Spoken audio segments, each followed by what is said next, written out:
Welcome into Facing Reality, everybody. Thank you for joining us tonight. I'm your host, Ron Arnold, joined in the studio by my partner, Lieutenant Colonel Bill Witwicky, retired United States Army. How are you tonight, Bill? Hey, I'm doing good. What a lead-in to our show. Tim's whole show is basically a lead-in to what we're going to talk about tonight, Ron. That's right. Tim was talking about how the courts have been used to change America, and it just so happens that we have a guest tonight. His name is Mr. John Stormer. He's author of several books. I have a couple of them in my library, and the one that I'm going to buy next is called Betrayed by the Bench: How Judge-Made Law Has Changed the American Constitution, Courts, and Culture. Is that right, Mr. Stormer? That's right. Yes, sir. I'm looking forward to getting my hands on that cover. Yes, sir. Well, we thank you for joining us tonight. Well, it's a privilege. Well, what I wanted you to come on tonight to talk to us about is, you know, for years and years, probably 40 or more, you have been writing about the things that are going wrong in our country. And from your book, the first one that I found of yours is called None Dare Call It Treason. I believe that was 1964 or 65. That was the first one that I wrote, and it was published in 1964, correct. Right. And the other one that I have by you is called None Dare Call It Education. That came a number of years later. That's been out now for about 8 or 9 years, I guess. And I also have None Dare Call It Treason 25 years later. And that was the update. It has the original book in it without any change, and then adds 400 pages on the Vietnam War, the so-called death of communism, and so forth. Well, Bill, weren't you a Vietnam veteran? Yes, I have 2 tours in Vietnam. Right, and I was looking through None Dare Call It Treason. I guess in the beginning of the book, you're talking about how we have actually supported the communist movements when we were supposed to be trying to destroy them all along. Well, that was the theme and the question raised in the None Dare Call It Treason originally. We, on the one hand, spent billions of dollars supposedly fighting communism all over the world, hundreds of billions of dollars in foreign aid to over 100 different countries to strengthen them against the communists. But at the same time we were doing all that through those years, we were channeling other support to various communist nations around the world. And the Constitution says that treason is giving aid or comfort to the enemy, but if Congress, for over 30 years, a majority of Congress approves that, None Dare Call It Treason. That's where we come up with the title. Right, and then there, you know, you talk about the Supreme Court and the Hugo Black, Felix Frankfurter, and how they, I don't remember the exact numbers, it's been a few years since I read it, but you're talking about how like 97 cases came in front of Hugo Black or Mr. Frankfurter, and in 97 cases concerning communism. And 100% of the time, they came down in favor of the communist side. Yes, it started under Earl Warren when he became the Chief Justice of the Court back in 1953. The ongoing series of various cases that came to the courts concerning the firing of teachers who were communists, any requirement to make communists register, all of those cases, the court, not just Frankfurter and Black, but very often, almost, in each case a majority, but some cases unanimously, the Supreme Court did come down to support the communists on their side, yeah. Yes, and you know, that's the history that we're not taught in schools anymore, and our kids and then growing into adults, we don't get that. We don't understand that a lot of the changes that have come about in our country have came through the court system. Exactly, and as a result of those decisions and a few decisions made by the Senate and the House itself, we basically stopped all investigation of communists in America. The House Committee on Un-American Activities, the Senate Internal Security Subcommittee, were all abolished, and they put restrictions on the FBI being able to infiltrate, for example, a communist organization to find out what they were doing. So we basically have had no real investigations of communism in America and their activities infiltrating our government and so forth. The final steps were taken in 1975. Okay. What was that? Well, the placing of the restrictions on the ability of the FBI to I got you. infiltrate, so forth. Okay, I got you. Now, you know, I've done a lot of research on what's going on as far as this collectivist movement on this earth and who funds it from what central locations. But I'm under the opinion of this, that the elites, the rulers, they created a few different forms of government, communism being one of them. And the end goal of all of these, including capitalism, unrestrained capitalism, is a collectivist, monopolistic society. If you don't have antitrust laws on this capitalist society, it will do what we're seeing happen right now. They're consolidating power all over this globe, but the communists seem to have the most, I don't really know the words, they are the most motivated, apparently the most driven, and I guess that's because of the way their leadership has been able to control their society over there and direct the kids in certain ways and get them into this early on. But I want to read something out of your book here. None dare call it treason. This is just one short paragraph. It says, communist strategy teaches that there can be no successful revolution followed by the creation of Soviets in any Latin American country unless an internal revolution has been effected within the United States. The Comintern views the Western Hemisphere as an integral unit in which the United States must first be rendered helpless before a Soviet-type government can be established in any other of the 20 republics in the hemisphere. Now, in my opinion, that sums it up. They have to destroy the way America is and was in order to bring in this one world government. Well, they basically, as the book documents, Fidel Castro was installed in Cuba in 1958-59 through people that had names and faces in the State Department, and with the assistance and the support of the New York Times and other major media figures that painted Castro as some sort of an agrarian reformer, and through the actions of people in our State Department, we cut off all arms and support to Batista, and who was the ruler of Cuba at the time. And Castro came to power, and after about now anybody that knew the record was aware that Castro had been a communist revolutionary working out of Colombia from about 1952.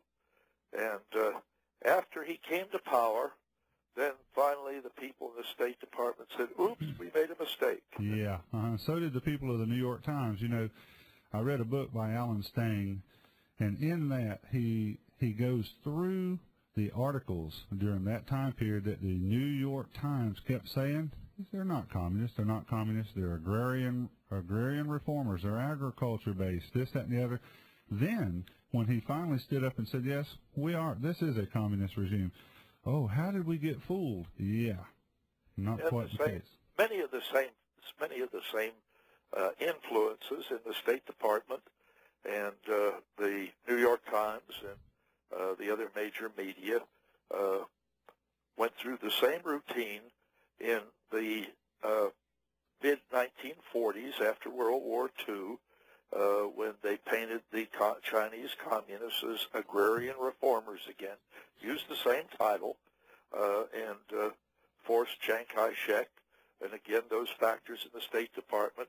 We had supplied Chiang Kai-shek, of course, with his army's weapons and so forth, and at a critical time, we cut off all the ammunition and all the supplies to them, and the communists took over, and again, too late, oops, we made a mistake. Mm-hmm. And you know as well as I do, and that's a great point right there, is both sides of these wars are funded by the same central units.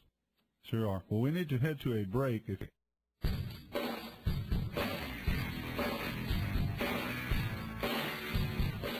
Welcome back to Facing Reality, everybody. Thank you for staying with us. I'm Ron Arnold, Bill Witwicky in here, and we have Mr. John Stormer on the telephone with us. All right, well, what I have here in my hand, Nundale College Education, real quick like. In this, you've listed, I mean, this is a resource that people have who have kids or grandkids in school. You need to get this in your hand because it says several things, but one of the things that it does point out is about the Humanist Manifesto. And also how in the Humanist Manifesto, you know, they say things like this. Religious humanists regard the universe as self-existing and not created. Humanism believes that man is a part of nature and that he has emerged as a result of a continuous evolutionary process. We are convinced that the time has passed for theism, deism, modernism, and the several varieties of, quote, new thought. It follows that there will be no uniquely religious emotions and attitudes of the kind hitherto associated with belief in the supernatural. So what they're saying is and this is Dewey now that was in on the writing of this, so what they're saying is this. In public education, we're going to remove religion from any part of the public education system because they don't believe that that's the case. They believe everything was just the Big Bang Theory, not created by by a supernatural superior being. Yeah, right. That's right, and you mentioned quickly the name Dewey, John Dewey, who was the head of the Department of Education at Columbia University. John Dewey, most influential man in American education in the whole last century. He was one of the authors of the Humanist Manifesto, and that was published, written in 1933, and those ideas took over basically the influence of textbooks, teacher training of administrators, and so forth, and they've transformed American education. They have. They do not want individuality. They want groupthink and people who cannot think for themselves. And here is one out of your book from, let's see, Dewey had to destroy individualism and the thinking which encouraged it. The publication quoted Dewey as saying, quote, children who know how to think for themselves spoil the harmony of the collective society which is coming, where everyone is interdependent. And I tell you, my kids are in public school. My daughter is given assignments where they have to go to their friend's house, and they all meet as a group, and each one performs and completes a separate part of this lesson. And I was reading this book and the next night she had to go to this friend's house to do this group think thing, and I thought, oh, let me read this to you. And she said, I don't want to hear it, but that's what it is right there. It's groupthink, taking away the individuality. And then, of course, in grading those projects very often, everybody gets the same grade. It's totally a socialist concept. And my daughter's very intelligent. She can complete these lessons on her own in due time. But she tells me that this slows her down, and she does not learn as much as if she did it on her own. But Mr. Stormer, we have a phone call. Let's see if we can get Harry. Harry, are you with us? I'm here. Hey, how are you doing, sir? Fine. Mr. Stormer, yes, sir. The book, Nundale College Treason, was extremely popular. In fact, my late father-in-law was a great fan of that book, and a number of his associates, a number of his friends were over in the New Orleans area. How many copies of that book went out? I mean, you may have given some away, but altogether, how many were published? There must have been 1 million or more. Over 7 million. 7 million. Yeah, I knew it was a lot because it was most folks during that time period I'm a little older than some of the folks listening, but I was a little younger then, of course. But that book literally made a storm of interest all over the country, I think. Yes, it wasn't written. I basically was writing a book on the origin and growth of world communism and the influences the communists had in our basic institutions, our schools, our churches, our labor unions, the press, and so forth. And it was actually completed in 1963. Right. But and there were a lot of anti-communist groups at that time, people concerned about Castro and Cuba and the rest. But the thing that really caused it to be a runaway bestseller was it was picked up in 1964 by a lot of people who were supporting Barry Goldwater for president. Right. What about Ronald Reagan? Did he read it? Ronald Reagan read it, and actually he bought some in quantity and distributed them. And I know when, he was an alternate delegate in the back row of the 1964 Republican Convention, and I was an alternate delegate from Missouri, and we got together. Wow. And he said, I used to think I really scared people when I went out speaking against communism for General Electric, but that book scared my pants off. Did you say speaking against communism for General Electric? Yes. Whew. They had him touring the whole country.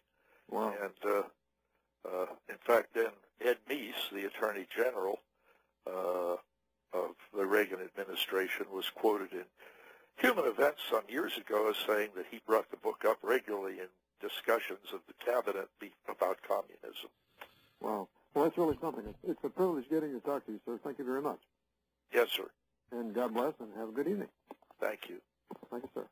All right, Mr. Stormer, I just want to mention this to you. Last week we interviewed Dr. Jerome Corsi, who wrote the book, The Late Great USA. Are you familiar with that one? Yes, I am, and I know Jerry Corsi. Yeah, well, I mentioned to him that I actually mentioned over the air that you were going to be on next week, and he said, I read that book when I was a young man, and that made a major influence on my life. And I want you to know the same with me. When I read this book, it changed everything. And then I couldn't stop.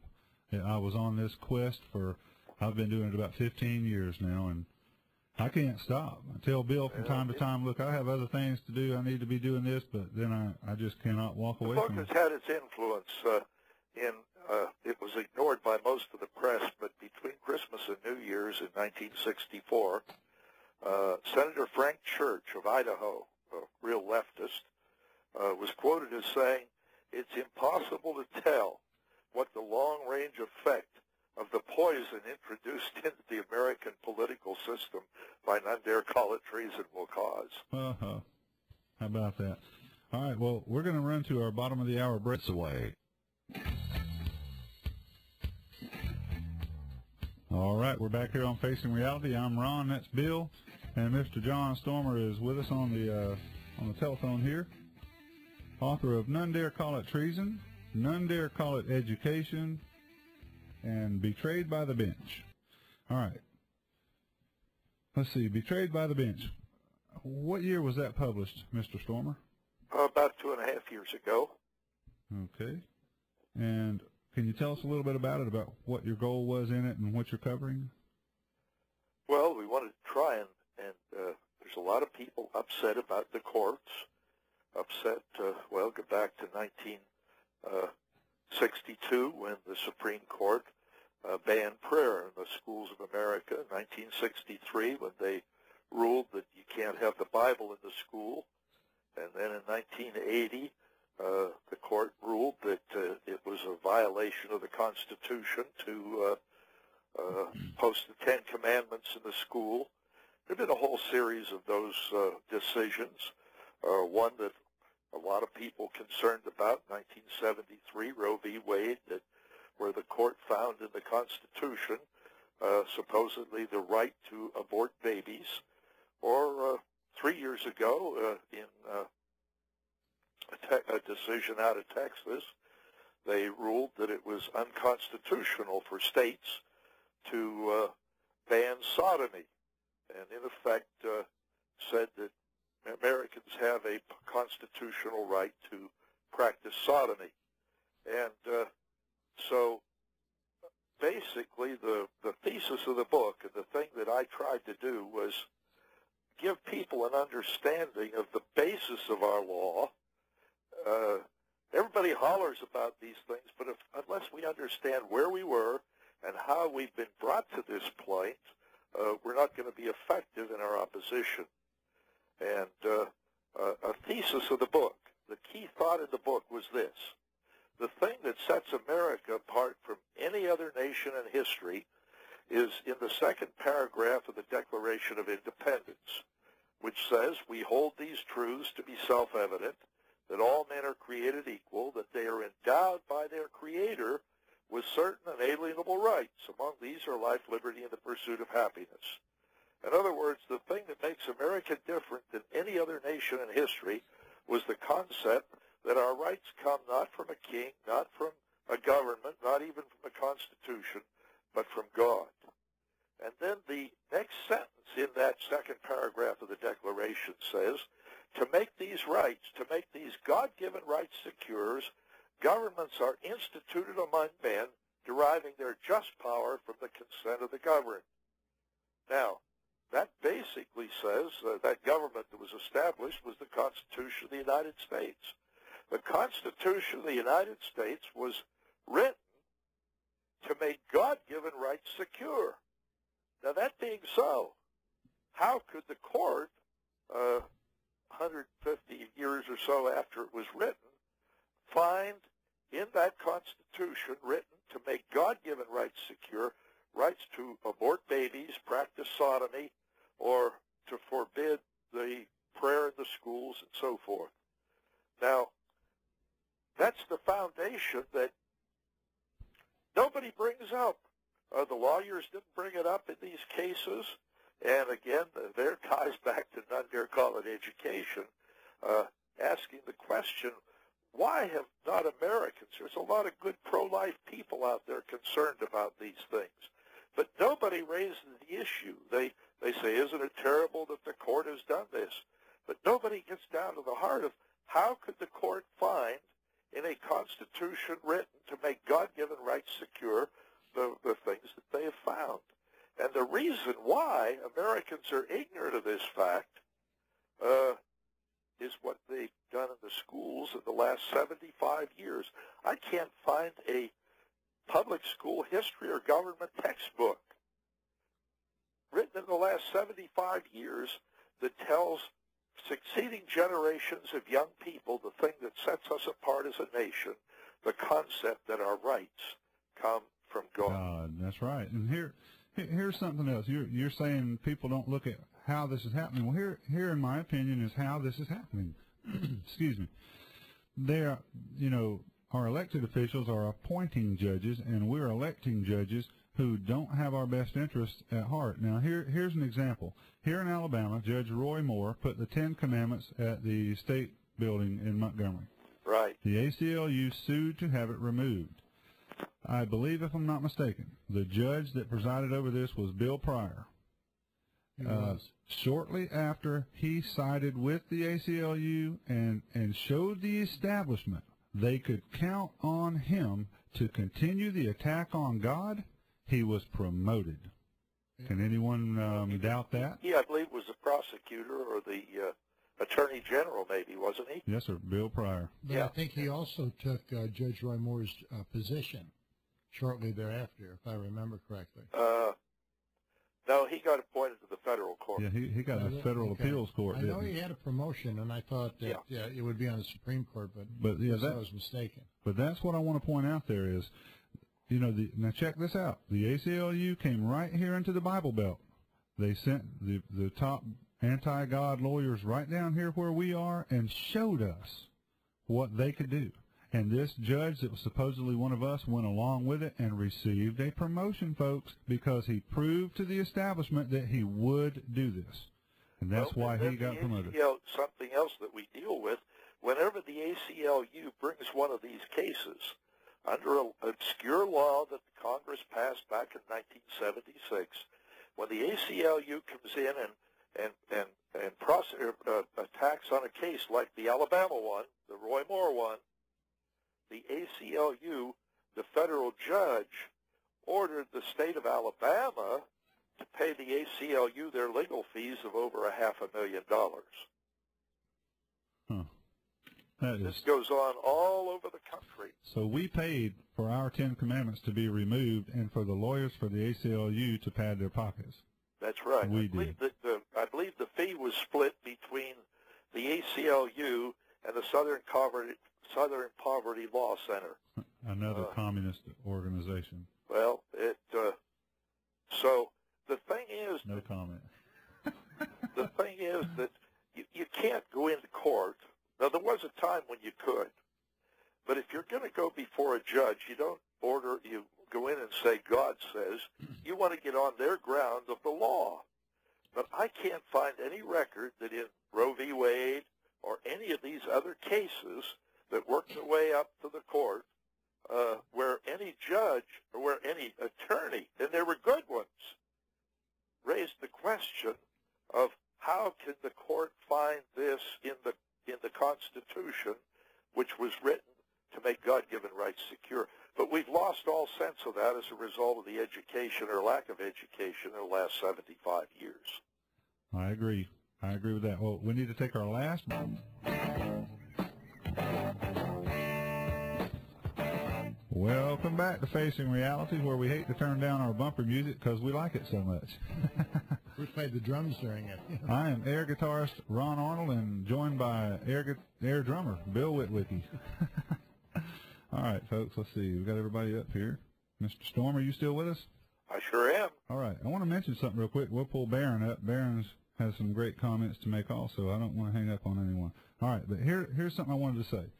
You were reading a couple of lines out of the Declaration of Independence, or mentioning it. We hold these truths to be self-evident, that all men are created equal, that they are endowed by their Creator with certain unalienable rights, that among these are life, liberty, and the pursuit of happiness, that to secure these rights, governments are instituted among men, deriving their just powers from the consent of the governed. Now, here's the line that's next.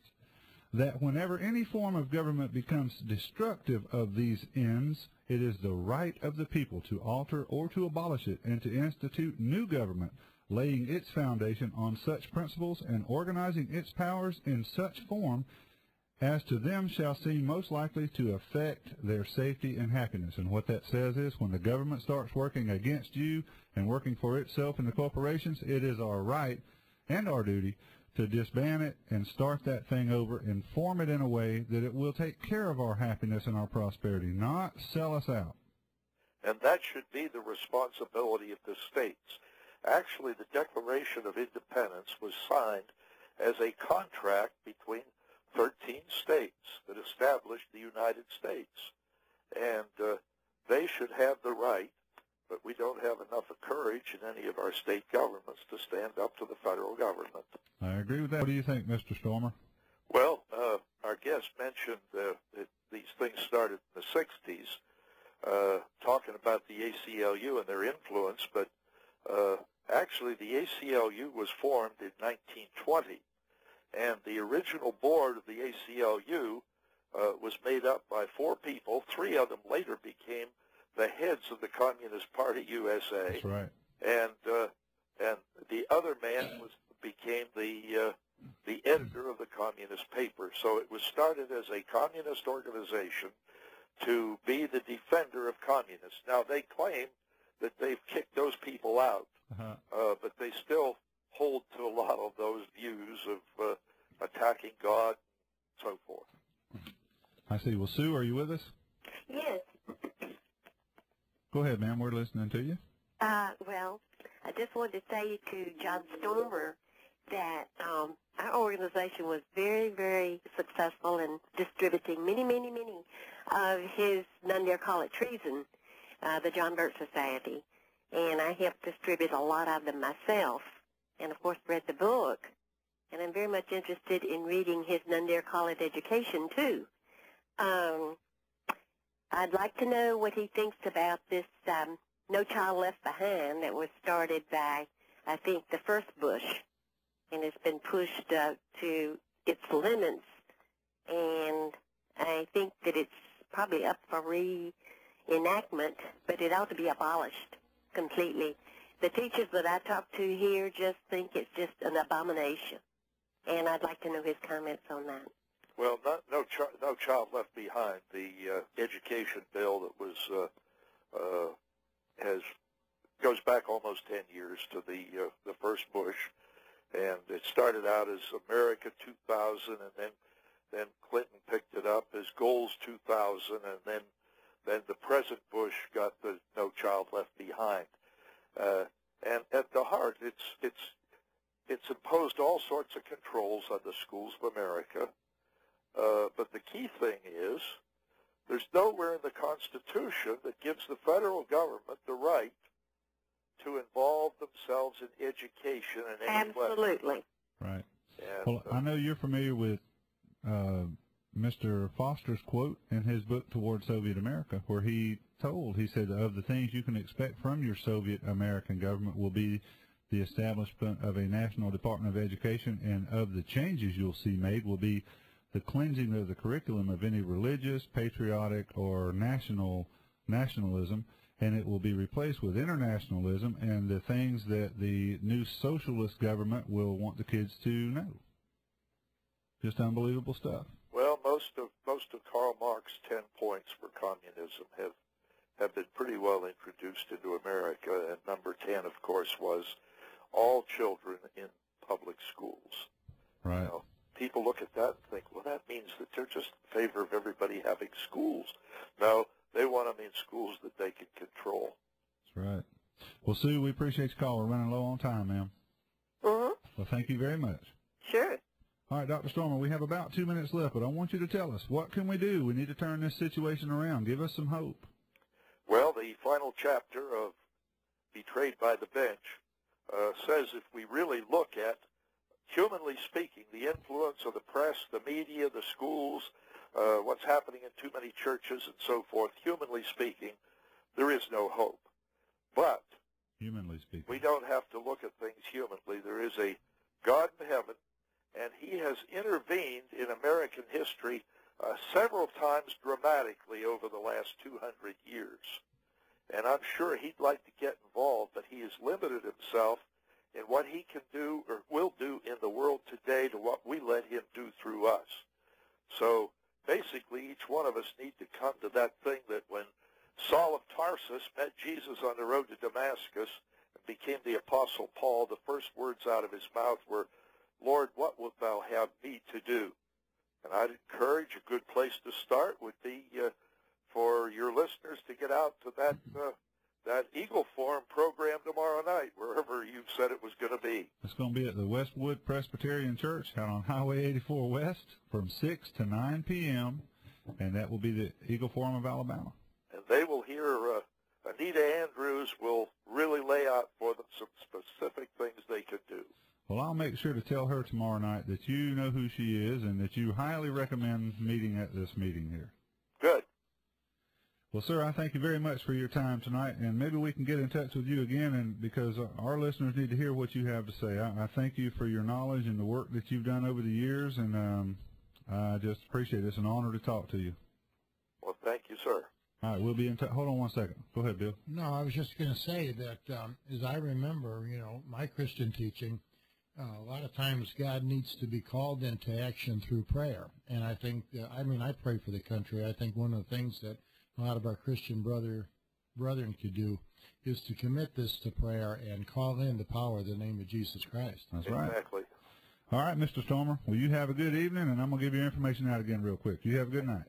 Sure. Thank you. All right, folks, that was Mr. John Stormer. Has several books. I'll give you a way to get a hold of him here.